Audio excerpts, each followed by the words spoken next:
ஒவ்வொரு ராசிக்காரர்களும் ஒவ்வொரு மாதிரி உணர்வுகளை வெளிப்படுத்துவார்கள். இதை பற்றி பார்க்கலாம். இது போன்ற ஆன்மீக தகவல்களுக்கு நமது ஓம் ஆன்மீகம் சேனலை சப்ஸ்கிரைப் செய்யுங்கள். கோபம் அறிவுக்கு சத்ரு என்று கூறுவார்கள். ஒவ்வொரு ராசிக்காரர்களின் கோபத்தின் வெளிப்பாடு எப்படி இருக்கும் என்று பார்க்கலாம்.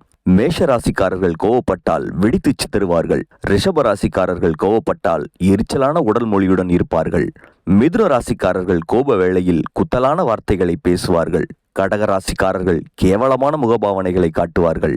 சிம்ம ராசிக்காரர்கள் பலார் என்று பேசுவார்கள். கன்னி ராசிக்காரர்கள் கோவப்பட்டால் அமளி துமளி செய்வார்கள். துலாம் ராசிக்காரர்கள் அமைதியான முறையில் ஆக்ரோஷம் காட்டுவார்கள். விருச்சிக ராசிக்காரர்கள் கோவப்பட்டால் எதிராளிக்கு ஆபத்து. தனுசு ராசிக்காரர்கள் கோபம் புஷ் என்று போகும். மகர ராசிக்காரர்கள் கோவப்பட்டால் நிதானமாக ஆனால் நிறைவாக கோவப்படுவார்கள். கும்ப ராசிக்காரர்கள் கோபத்தில் பேசாதவர்களாக இருப்பார்கள். மீன ராசிக்காரர்கள் கோவப்பட்டால் மீன் போல் துள்ளுவார்கள்.